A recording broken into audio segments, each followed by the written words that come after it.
Hey y'all, how's it going? Hope everyone's doing super awesome today. Welcome to Zahatka. My name is Valentina, and today I'll be showing you a tutorial of something you can make out of your overly excessive scrap box, as you can see mine.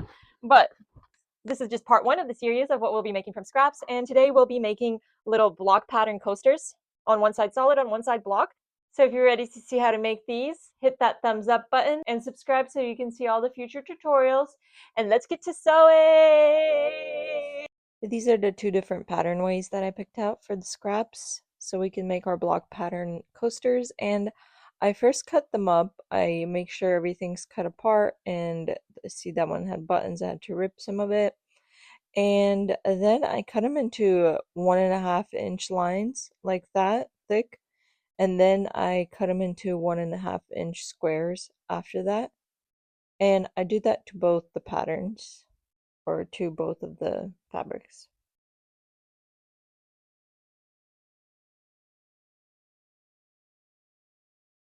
Now I have a bunch of the 1.5 inch squares, and I organize them into 4 coasters, and I do 4 squares by 4 squares.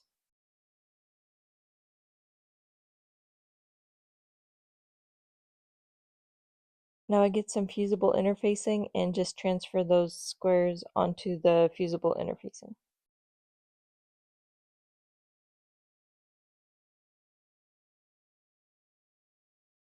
Now we're going to iron down the squares. Just make sure you never use your iron on the fusible interfacing without anything on it, or you'll ruin your iron.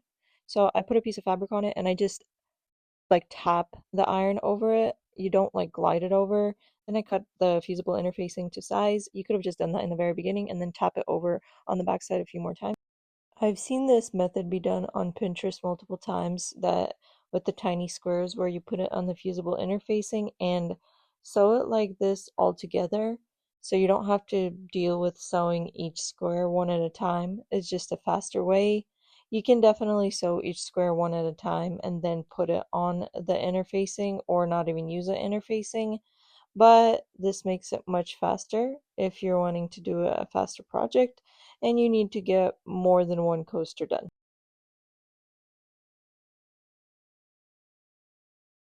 This is the look of it after you've done the sewing both ways up and down. Now we're going to put some batting into it, and I have this cotton batting and I like to stretch it out. It makes it a little thinner, but we don't need it super thick.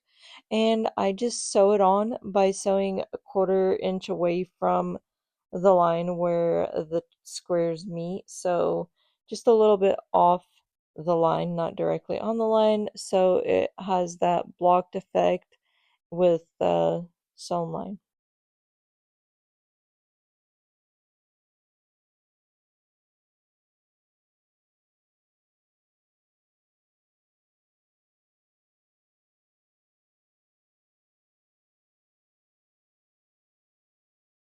And here's the result of that.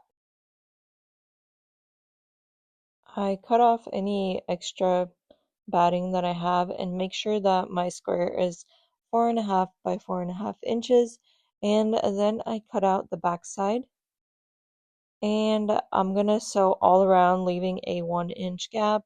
So I'll start in the middle of the sides, and then sew around and not come all the way back towards where I started, just leaving that 1 inch gap so I can turn it right side out.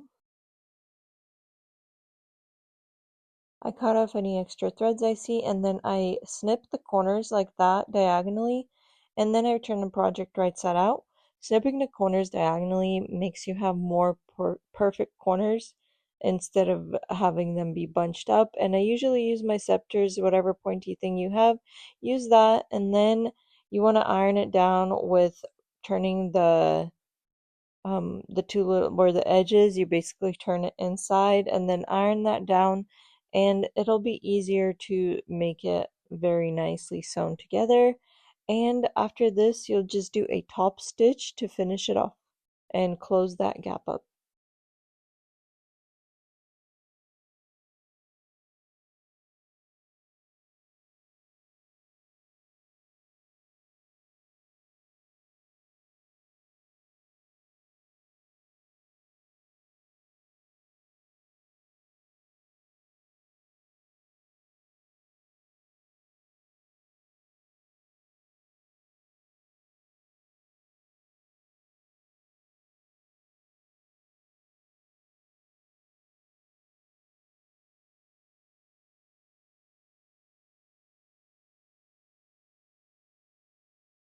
Last thing I do is cut off any extra threads I see now, and the project is complete.